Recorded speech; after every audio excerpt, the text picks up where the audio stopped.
what's going on, everybody? Holy jeebus, wow. Last week, I'm not surprised. I'll get into the story in a second once we get to the voting, but it shouldn't be a surprise, but somehow I'm still surprised every time I see it.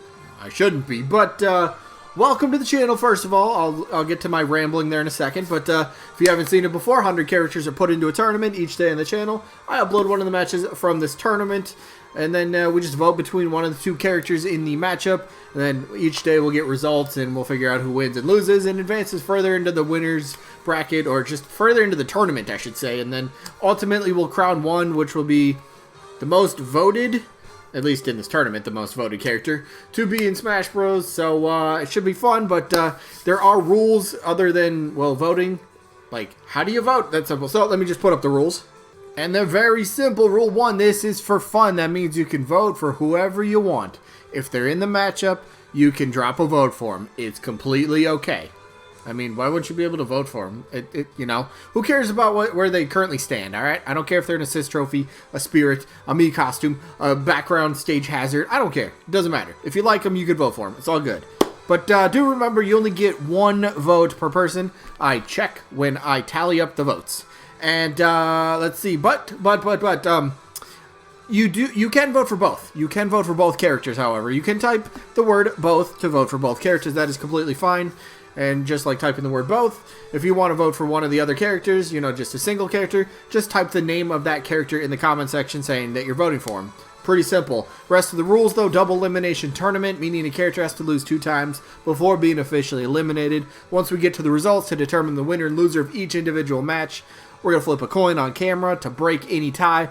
Just the first way to do it. And then each matchup voting-wise only lasts for just 1 week. So when an episode gets uploaded, you have 7 days to get your votes in for that match. If it comes in after the fact, well, it doesn't count because we've already moved on. Speaking of moving on, let's go to the video. Alright, let's go over the results from last week. And the results from, this was phenomenal. I had to count twice. So there's the first hint. But the matchup was Gino taking on Tails, and I don't know why I'm surprised. I really shouldn't be. I know the Smash community. I know people hate Gino. But boy, there was a few people bashing on him, right? Not gonna name any people, just it happens. Whatever. It's all good. Let's move forward. So, get to the results. I counted twice to double check. I wanted to make sure we got this one correct. The winner won by one vote. One vote.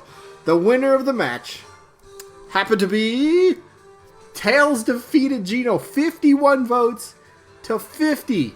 That's crazy right there. That's crazy. We're coming off yesterday's results was a coin flip, and now today's matchup was decided by 1 vote.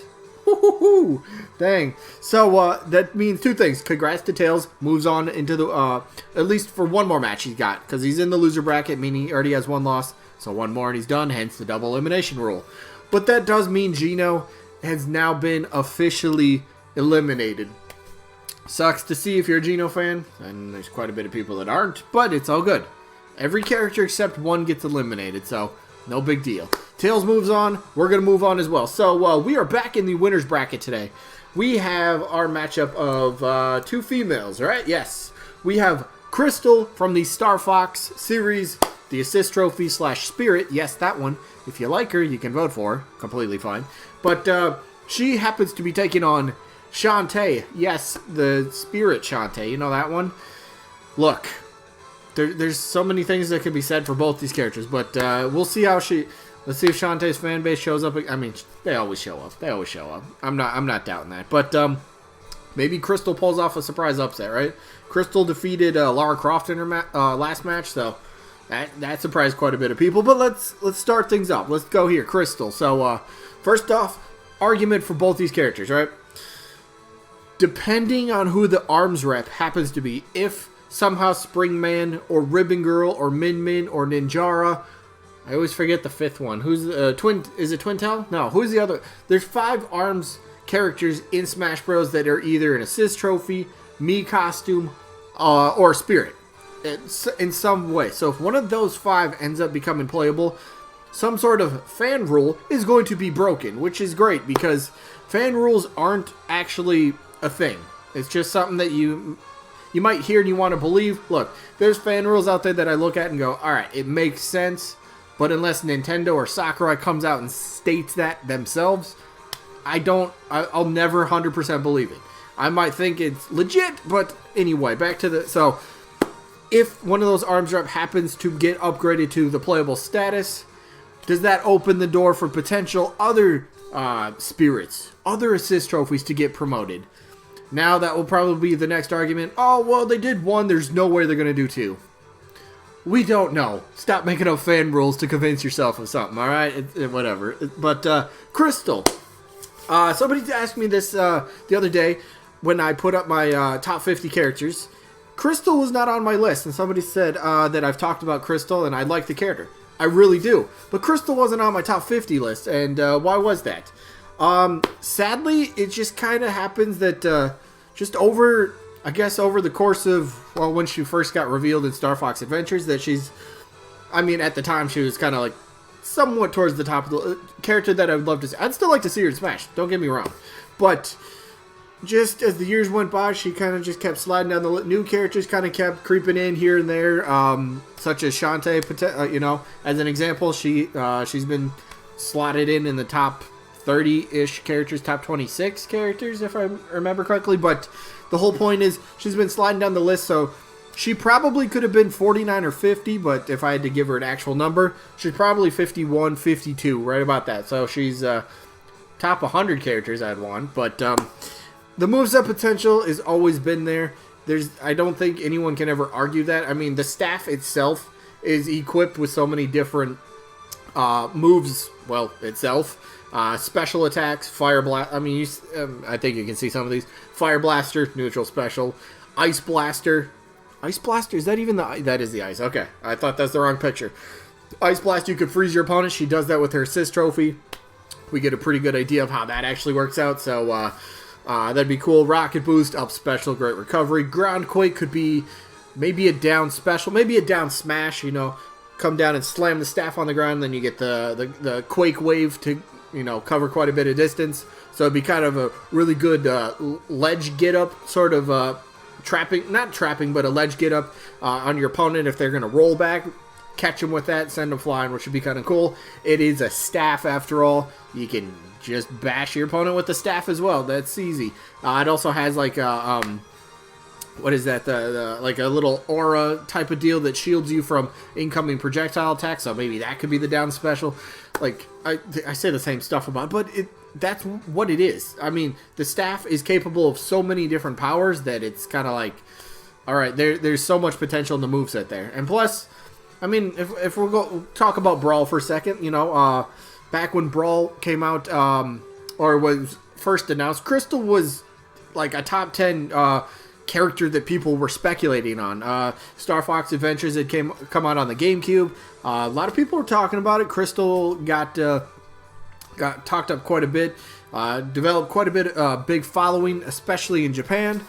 Unfortunately, she never made it playable, but maybe there's the upgrade potential. Maybe. I'm not saying there's any sort of certainty by that, because I don't know what Nintendo Sakurai think.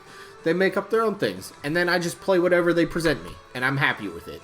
Even if it's characters I don't like, I'll still play them because Smash is my favorite game series. But Krystal, I don't know. Maybe if Star Fox, I think she would have a better chance if Star Fox potentially gets a reboot or a much better sequel. Because what, Star Fox Zero on the Wii U? That game just doesn't exist. Nobody talks about that. It never existed. But if they gave it like a proper treatment, you know, just a I feel bad saying that, but it really wasn't a good game. The controls were just garbage. Alright, controls were garbage, but if Star Fox ever kind of gets a big push from Nintendo again going into the future, maybe they could revisit the Star Fox franchise and say, alright, let's put a new character in there that's not like a fox, that's not like a wolf or Falco. Well, they're all somewhat similar. So Krystal would have just a different mindset, a different play style all to herself, which is pretty cool. Plus female character, there's always the point. Lots of people want to see a solo female character. No, Kazooie does not count. No female Byleth does not count, because technically the default is the male, so it's not a solo female character. But Krystal could be, so could Shantae. Now, Shantae's got a pretty good following. Look, we know her path of destruction in these tournaments. She just wins. She had that game against Spyro, but asterisk, right? We'll see. But anyway, her fans show up, and that's something that I think characters need in order for Nintendo. Cause this is my mindset for Fighters Pass 2. As they were coming up with FP2, which I guess now that I think about it, they kind of threw it out the window, but maybe not. Maybe not. My mindset was they took Fighters Pass 2 and they looked at characters that people wanted, people were speculating on. Nobody was speculating on ARMS. Okay, let's reel it back a little bit farther. Smash Ultimate gets announced, the Inkling teaser.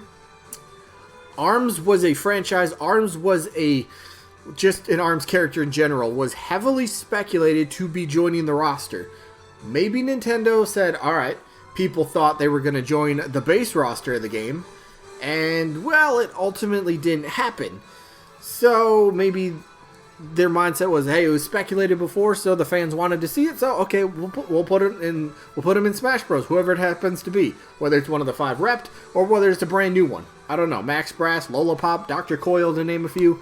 They got some chances there, but so Shantae has that potential for the upgraded status, right? I mean, like Shantae, let's go moveset, right? I mean, that'd be her own unique thing as well. Transformations in the Shantae games. Okay, real quick, random. I think Shantae 5 finally got like an actual release date for consoles. I'm pretty sure it did, right? I think that comes out. What is that? A few months, I think. Is that the end of May? Somebody's got to let me know about that. But I'm pretty sure it finally got an actual console release date, which is finally cool. Been hearing about it forever, so it's like, where do we go? And then, then this from the Shantae teaser trailer from last August. Well, it's a Smash ball in the window. No. Just because it looks like a Smash logo, Smash Bros. Doesn't own the trademark to that symbol. 2 lines crossing. They don't own, so not everything is Smash Bros. Related, but that's the Smash community for you, right? You get a little bit of... I seen one with Agumon the other day on Twitter, and I was just like, I want Agumon in Smash, but at the same time, people reach so hard to try to convince themselves, and it's like, you're only letting yourself down in the end.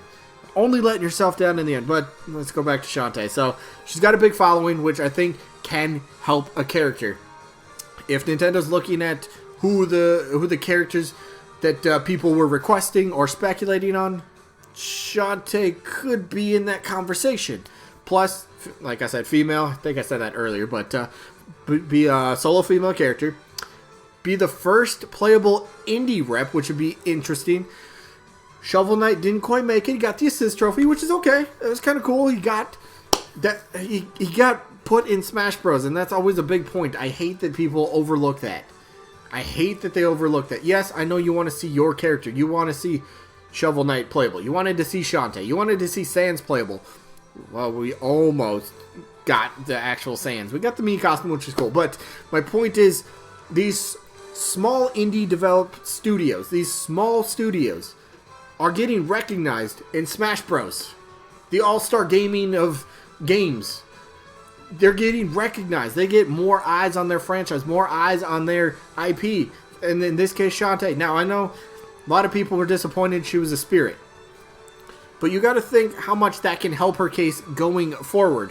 Not just at the time. Yes, it gets frustrating when you see your character continuously let down and put in one of those stupid assist trophy capsules.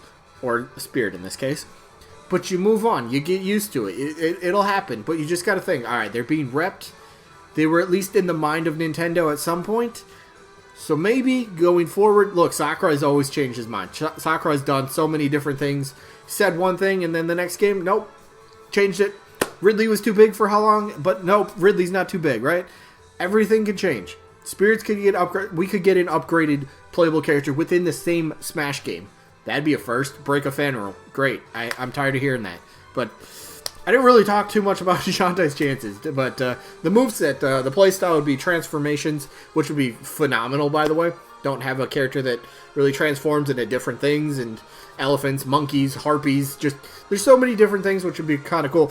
Got the pony, or not the ponytail, but you got the hair whip. You got to get that. Belly dance, taunt, simple. There's a lot there, but yeah, for these two, At the current time, if this was a few years ago, Krystal would have had my vote easy. But in this matchup, I'm actually going to vote Shantae. I'm actually voting Shantae in this one, so she's got my vote. Let me know who you guys got down in the comments. Shantae, Krystal, or both. They're all good options. Anyway, that is it. So I guess we got to do a sneak peek for tomorrow. What's the matchup for tomorrow? Hold up. We're going to... There. Ooh, okay. Alright, we got a good matchup tomorrow. Oh, and then that could set up an even better match. Oh! The matchup tomorrow is Heavy Weapons Guy from Team Fortress, who is taking on Rayman from Rayman, and part of me wants Shantae to win, and part of me wants Heavy Weapons Guy, because I want to see those communities go at it. I don't know, that'd be kind of fun. I'd like to see that. I'm just saying, I'd like to see it, but that's the matchup for tomorrow, and then we'll get the results of Agumon, who is taking on Rex and Pyra, and the winner gets to face Tails. But that is it for this one. I hope you guys enjoyed, and hopefully we catch you guys on the next one. Peace out, everybody.